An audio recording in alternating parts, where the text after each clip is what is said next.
Hi friends, welcome to newspaper discussion for December 22nd. Okay, let's quickly start our discussion. So ఈరోజు మనం same బంగ్లాదేశ్లో crisis heading చూస్తున్నాము. So అందులో బంగ్లాదేశ్లో ఏం జరిగిందండి, just a quick recap for you. So మీకు అక్కడ తెలిసే ఉంటుంది, హాది అనే ఆయన యాంటీ ఇండియా ప్రొటెస్ట్ చేస్తూ ఉంటారు. But somehow some persons has killed him. ఎక్కడికి చంపేశారు? ఢాకాలోనే చంపేశారు. ఓకే, ఆయన చనిపోయారు. సో ఆయన్ని ట్రీట్మెంట్కి సింగపూర్కి తీసుకెళ్లారు, కానీ ఆయన చనిపోయారు. అయితే ఈయన యాంటీ ఇండియా ప్రొటెస్ట్ చేస్తూ ఉంటారు కాబట్టి ఇండియన్సే ఈ అసాసినేషన్ చేశారు. అండ్ ఎవరైతే అటాక్స్ చేశారో ఆ అటాక్స్ చేసిన వాళ్ళు బంగ్లాదేశ్ నుంచి ఇండియాకి తప్పించుకున్నారు అని చెప్పి అలిగేషన్స్ చేసి, మీరు చూసే ఉంటారు, ఒక పర్సన్, ఆయన secular person, Hindu person. Hindus అంటే బంగ్లాదేశ్లో మైనారిటీస్. సో ఆయన్ని చాలా బ్రూటల్గా అసాసినేట్ చేశారు, చంపేశారండి మాబ్ అందరూ కలిసి. సో ఈ సినారియోని ఇండియాలో చాలా డిస్టర్బెన్స్ క్రియేట్ చేసింది, పబ్లిక్లో కానివ్వండి అండ్ గవర్నమెంట్లో కానివ్వండి. ఎందుకంటే మైనారిటీస్ని ఇలా అటాక్ చేయటం ఏ కంట్రీలో అయినా, ఏ మైనారిటీ అయినా అది తప్పండి, ఏ దేశం కూడా చేయకూడదు.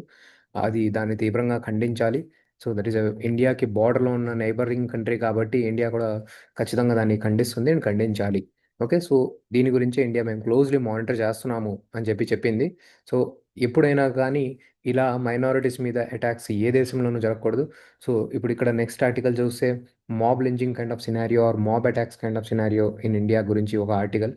సో ఒక అతను మీట్ షాప్ అమ్ముతుంటే ఆ మీట్ షాప్లో బీఫ్ అన్నది పాసిబిలిటీ ఉందేమో అని చెప్పి అతను మీట్ షాప్ని అటాక్ చేశారు. సో ఆ మీట్ ఐటమ్స్ని టెస్టింగ్కి పంపించారనమాట. So still it is not yet concluded, still it is not yet proved.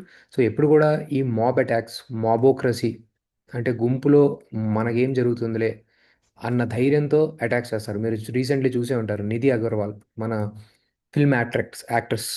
Okay, so పాపం ఆవిడ లాంచ్ చేయడానికి ఒక ఈవెంట్కి వెళ్తే మాబ్ అందరూ కలిసి ఎంత అసభ్యంగా బిహేవ్ చేశారో మీ అందరూ తెలుసు. సో మాబ్ అందరూ కలిసి ఒక చోటకు వస్తే మేము దొరకము, మా మీద శిక్ష పడదు అనే ధైర్యంతో, సో ఒక కైండ్ ఆఫ్ చాలా బ్యాడ్ బిహేవియర్స్ని డిస్ప్లే చేస్తూ ఉంటారు. So that is very unhealthy way of democracy. So this has to be very strongly taken care. Okay, so let's move to the next article అండి. నెక్స్ట్ ఆర్టికల్కి మనం అవుతా ఉంటే, government మీరు recently చూస్తూ ఉంటే, government has recently passed 2 important bills అండి.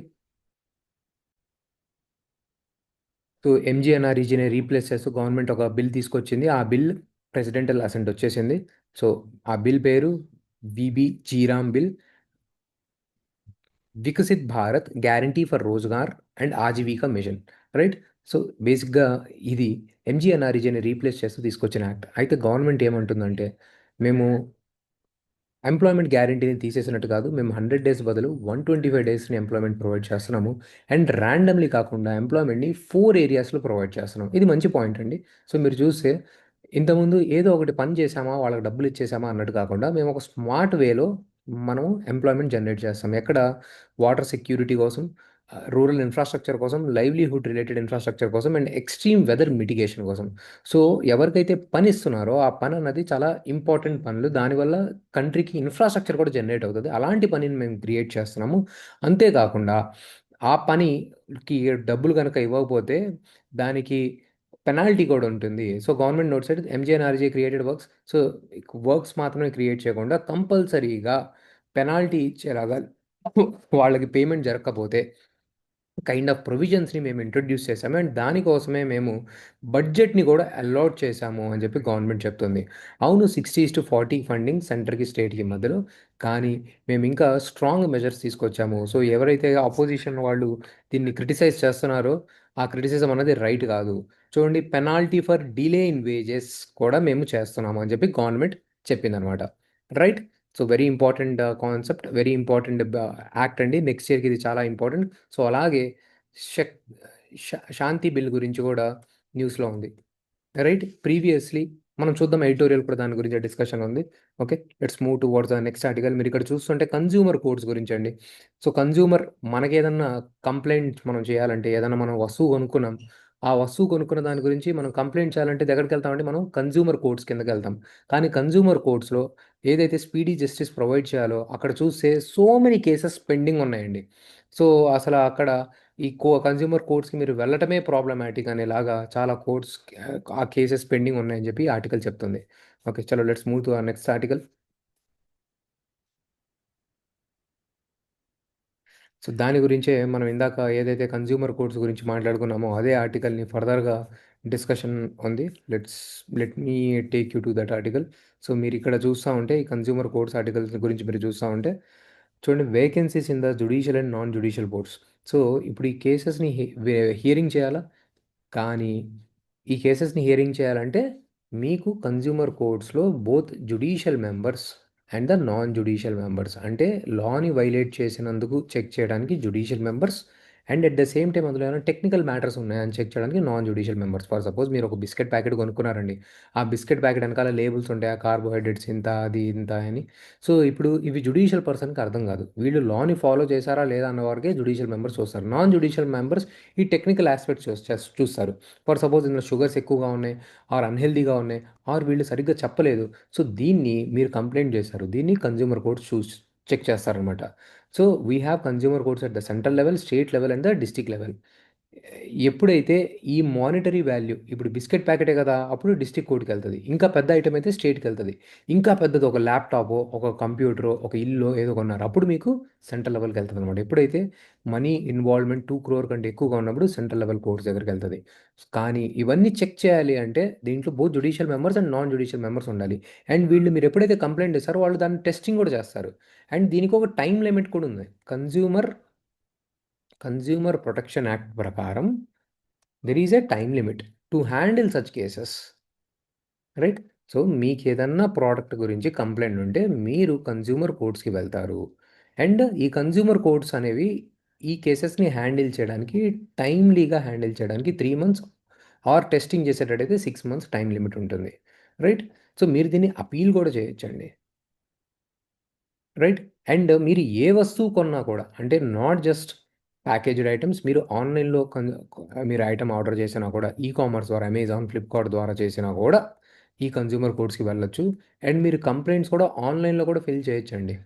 అయితే ఈ ప్రాసెస్ అన్నది సరిగ్గా జరగట్లేదు. ఎందుకు? ఈ కన్జ్యూమర్ కోర్ట్స్‌లో చాలా వేకెన్సీస్ ఉన్నాయి. ఈ వేకెన్సీస్ అన్నవి ఫుల్‌ఫిల్ అవ్వలేదు అని చెప్పి ఈ యాక్ట్ అన్నది మాట్లాడుతుందనమాట. కొన్ని లక్షల్లో కేసెస్ వస్తున్నాయి కానీ ఆ కేసెస్‌ని ఫుల్‌ఫిల్ చేయట్లేదు అని చెప్పి మాట్లాడుతున్నారండి. ఓకే. సో మీరిక్కడ నాకు చెప్పాల్సిందేంటంటే ఈ యాక్ట్ 2019లో పాస్ చేశారు. ప్రీవియస్‌గా ఇంకో యాక్ట్ ఒకటి ఒక ఇయర్‌లో ఉండేదండి. Consumer protection act. ఆ యాక్ట్ ఇయర్ ఏంటిదో మీరు చెప్పాలి. 1984ఆ? 85ఆ? 86ఆ? ఈ యాక్ట్‌ని రీప్లేస్ చేస్తూనే మనం కన్జ్యూమర్ ప్రొటెక్షన్ యాక్ట్ 2019 తీసుకొచ్చాం, రైట్? సో ఈ యాక్ట్ మీరు ఇంకో హోంవర్క్ చేయాల్సిందేంటంటే గివ్ మీ ద డిఫరెన్సెస్. ఒక 2 డిఫరెన్సెస్ అయినా చెప్పండి. Consumer protection act consumer protection act 1986కి 20 ఓకే. ఇక్కడే నేను చెప్పేసాను. సరే 2019కి 3 differences mention in the comment section. Okay. నేను నెక్స్ట్ సెషన్‌లో మీరు ఆన్సర్ చేస్తే ఆర్ మీరు నన్ను క్వెషన్ అడిగితే నేను నెక్స్ట్ సెషన్‌లో నేను మీకు మెన్షన్ చేస్తాను. ఇది చాలా చాలా ఇంపార్టెంట్ అండి. చాలా సార్లు న్యూస్‌లో వచ్చింది. Okay. Let's move to the next article అండి.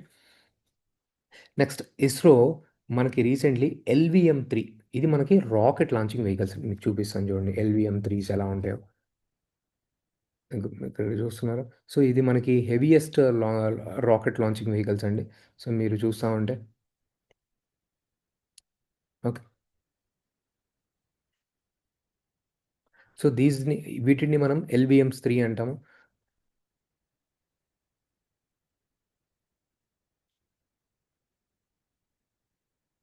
ఇస్రో వెబ్‌సైట్‌కి తీసుకెళ్ళి నేను చూపిస్తాను. ఓకే. సో మీరిక్కడ చూస్తా ఉంటే దీన్ని ఎల్‌వీఎం-3 అంటాం. రీసెంట్‌లీ ఇది ఒక మనకి హెవియెస్ట్ రాకెట్ లాంచింగ్ వెహికల్ అండి. సో మనం ఏం చేస్తామండి, ఇది కనబడుతుందా ఇక్కడ రాకెట్? దీంట్లో మనకి ఇదిగో ఈ పార్ట్‌లో మనం కావాల్సిన శాటిలైట్‌ని ఇక్కడ పెట్టి ఈ రాకెట్‌లో మనం పెట్టేస్తాం అనమాట. ఈ పక్కన ఉన్నవి సాలిడ్ స్టేజ్ ఫ్యూయల్స్, ఈ మధ్యలో ఉన్నవి లిక్విడ్ స్టేజ్ ఫ్యూయల్స్, ఈ పైన ఉన్నది క్రయోజెనిక్ ఫ్యూయల్స్ అనమాట. దీనిపైన మనం పెడతాం. దీన్ని నేను డయాగ్రామ్ వేసి చూపిస్తాను చూడండి. సో మనకిందాక రాకెట్ ఇలా ఉంది కదా! సో దీని పక్కన ఇలా మీకు సాలిడ్, సాలిడ్ స్టేజ్ ఫ్యూయల్స్, ఇక్కడ లిక్విడ్ స్టేజ్ ఫ్యూయల్స్ అండ్ పైన క్రయోజెనిక్ ఫ్యూయల్ ఉంది. అండ్ దీనిపైన మనకి పేలోడ్ ఉంది. అంటే మీరు శాటిలైట్‌ని ఇక్కడ పెడతారనమాట. శాటిలైట్‌ని పెట్టి మీరెక్కడికి పంపిస్తారు? మన ఎర్త్ సర్ఫేస్ అయితే పైన ఆర్బిట్స్ ఉంటాయి. లో ఎర్త్ ఆర్బిట్ అని ఎప్పుడంటాం మనము? అప్ టు 1000 కిలోమీటర్స్ వరకు పెడితే దాన్ని లో ఎర్త్ ఆర్బిట్ అంటాం. 1000 కిలోమీటర్స్ స్పేస్‌లో. సో, ఇప్పుడిక్కడ మన ఎల్‌విఎం-3 అనేది up to 8000 kgs 8000 kgs of the శాటిలైట్స్‌ని మనం ఇస్రో ద్వారా ఈ రాకెట్ లాంచింగ్ వెహికల్ ద్వారా మనము పైకి పంపించొచ్చనమాట. ఎల్‌విఎం-3ని యూజ్ చేసుకొని. అదే అలా కాకుండా మనము ఇంకా పైకి పంపించాలి అంటే, లైక్ ఫర్ సపోజ్ ఇది లో ఎర్త్ ఆర్బిట్ కదా! ఇన్ కేస్ మనం హైయర్ ఎర్త్ ఆర్బిట్ అంటే 36,000 కిలోమీటర్స్ వరకు కూడా మనం దీన్ని పంపించొచ్చు. 36,000 కిలోమీటర్స్ వరకు మనం పంపించాలి అంటే, దెన్ మనము ఇక్కడ చూపిస్తే let me show you. Then మనము అప్ టు 4,000 టన్స్‌ని మాత్రం మనం పంపించొచ్చు. చూడండి 4 టన్స్ అంటే 4,000 కేజెస్‌కి మనము higher geostationary transfer orbit దాకా పంపించొచ్చు. అదే లోయర్ ఎర్త్ ఆర్బిట్ అయితే up to 10 tons or 8 tons అంటే 10,000 కేజెస్ అనమాట. ఓకే. సో, దీన్నే మనం ఎల్‌విఎం-3 అంటున్నాం కదా ఇందాక. సో, మీరిక్కడ చూస్తే ఇక్కడ చూడండి. ఇక్కడ మీరు శాటిలైట్ పెట్టొచ్చు. Here you have the cryogenic stage. మనకి 3 స్టేజెస్ ఉంటాయి ఎల్‌విఎం శాటిలైట్ లాంచింగ్ వెహికల్‌లో. సో, ఇవి సాలిడ్ స్టేజ్, ఇవి లిక్విడ్ స్టేజ్ అండ్ ఇది క్రయోజెనిక్ స్టేజ్. ప్రీవియస్‌లీ మనం చూస్తే శాటిలైట్ లాంచింగ్ వెహికల్స్ ఇలా ఎవాల్వ్ అయిందండి. మనకి ప్రీవియస్‌లీ ఒకటి శాటిలైట్ లాంచింగ్ వెహికల్ చిన్నదుండేది. ఆ తర్వాత ఆగ్మెంటెడ్ ఎస్ఎల్‌వి వచ్చింది. ఆ తర్వాత పీఎస్ఎల్‌వి వచ్చింది. ఆ తర్వాత జీఎస్ఎల్‌వి మార్క్ 2 వచ్చింది. ఇప్పుడు మనకి జీఎస్ఎల్‌వి మార్క్ 3 వచ్చింది. చంద్రయాన్ శాటిలైట్స్ కానీ అండ్ రీసెంట్‌లీ సీఎంఎస్-03 అని ఒక కమ్యూనికేషన్ శాటిలైట్‌ని కూడా మనం లాంచ్ చేశామండి. Using the same launching vehicle. So, ఇప్పుడు ఇది న్యూస్‌లోకి ఎందుకుంది అంటే, మనం ఈ లాంచింగ్ వెహికల్‌ని యూజ్ చేసుకొని అమెరికా వాళ్ళ శాటిలైట్‌ని లాంచ్ చేసాం. దాని శాటిలైట్ పేరేంటి? Blue bird block 2. Okay. So, US based AST space mobile అంటే ఈ కంపెనీ యొక్క శాటిలైట్స్‌ని మనం లాంచ్ చేసాం. అదొక కమ్యూనికేషన్ శాటిలైట్. రైట్? సో, మీరు ఖచ్చితంగా ఎల్‌విఎం గురించి తెలుసుకోవాలండి. ఓకే. చలో let's move to the next article అండి. సో, ఇప్పుడిక్కడ మీరిక్కడ చూస్తా ఉంటే బేసిక్‌గా ఇది అంత ఇంపార్టెంట్ ఆర్టికల్ కాదు గానీ, ఇప్పుడు మీరు చూస్తా ఉంటే మనకి సదరన్ ఇండియన్ ఓషన్ గురించి మాట్లాడుతుందండి ఈ ఆర్టికల్. సో, సదరన్ ఇండియన్ ఓషన్‌లో వేరియస్ ఓషానిక్ సర్క్యులేషన్స్ అవుతా ఉంటాయి. So, let me show you southern ocean. So, ocean అనేదేందంటే దాంట్లో హ్యూజ్ అమౌంట్ ఆఫ్ కార్బన్ అనేది స్టోర్ అయ్యి ఉంటుంది. సో, ఇక్కడ చూడండి మీకు సదరన్ ఓషన్ ఇప్పుడిక్కడ చూడండి. ఈ చుట్టూరా కనబడుతుందా? ఈ అంటార్క్టికాకి చుట్టూరా ఉన్నదాన్ని మనం సదరన్ ఓషన్ అంటాం. If you can see here ఇది అంటార్క్టికా అనేది లార్జెస్ట్ కాంటినెంట్. ఈ అంటార్క్టికా చుట్టూ ఉన్న ఓషన్‌ని సదరన్ ఓషన్ అంటాం. ఇదేంటిది ఇది? చిలీ ఇదంతా సౌత్ అమెరికా. రైట్? సో, ఇలా చుట్టూరా మనకున్న ఓషన్‌ని సదరన్ ఓషన్ అంటాం. బేసికల్లీ ఏందంటే ఇప్పుడు ఇక్కడ నుంచి ఐస్ మెల్ట్ అయ్యి ఫ్రెష్ వాటర్ అనేది యాడ్ అయ్యి సదరన్ ఓషన్‌కి యాడ్ అవుతుందనమాట. ఈ ఫ్రెష్ వాటర్ యాడ్ అవ్వటం వల్ల సముద్రంలో ఉండే కార్బన్ డయాక్సైడ్ బయటికి రాట్లేదు అని చెప్పి రిపోర్ట్స్ చెప్తున్నాయి. సముద్రంలో చాలా కార్బన్ డయాక్సైడ్ స్టోర్ అయ్యి ఉంటదనమాట. ఈ కార్బన్ డయాక్సైడ్ పైకొచ్చేసి మళ్ళీ అట్మాస్ఫియర్‌లో రిలీజ్ అవుతది. అయితే ఈ ఆర్టికల్ ఏం చెప్తుందంటే ఇక్కడి నుంచి మనకి గ్లోబల్ వార్మింగ్ జరగడం వల్ల ఈ గ్లేషియర్స్ అనేవి మెల్ట్ అయ్యి ఇక్కడ నుంచి ఫ్రెష్ వాటర్ ఈ చుట్టుపక్కలన్నీ యాడ్ చేస్తున్నాయి. ఫ్రెష్ వాటర్ యాడ్ అవుతా ఉండడం వల్ల ఈ పార్ట్‌లో అంతా మీకు ఫ్రెష్ వాటర్ యాడ్ అవుతూ ఉండడం వల్ల లోపల నుంచి వచ్చే గ్రీన్ హౌస్ గ్యాసెస్ అన్నవి బ్లాక్ అయిపోతున్నాయి. సో, మనకి సదరన్ ఓషన్ అనేది గ్లోబల్ వార్మింగ్ పెరగకుండా ఆపుతుంది అని చెప్పి this article is mentioning. Okay. So, that is the important concept అండి. మనకి సదరన్ ఓషన్ గురించి significance of the southern ocean అన్నది ఈ ఆర్టికల్ చెప్తుందండి. ఓకే. నెక్స్ట్ అండి సూపర్ కిలోనోవా అనేది ఏంటిది? Super kilonova is nothing but the explosion అండి. బేసిక్‌గా కిలోనోవా అంటే ఇలా చూడండి ఇక్కడ మీకు ఎక్స్‌ప్లోజన్‌లా కనబడుతుందా? 2 న్యూట్రాన్ స్టార్స్ కొలైడ్ అయినాయనుకోండి ఎక్స్‌ప్లోజన్ జరుగుతది. 2 న్యూట్రాన్ స్టార్స్ కొలైడ్ అవుతూ పాటు దాంతో పాటు ఇంకో స్టార్ కూడా బ్లాస్ట్ అయిందనుకోండి. సో, అప్పుడు దాన్ని మనం సూపర్ కిలోనోవా ఎక్స్‌ప్లోజన్ అంటామనమాట. ఇలాంటి సూపర్ కిలోనోవా ఎక్స్‌ప్లోజన్‌ని రీసెంట్‌గా ఇండియన్ సైంటిస్ట్ వాళ్ళు ఐడెంటిఫై చేశారు. సో, దాని గురించే.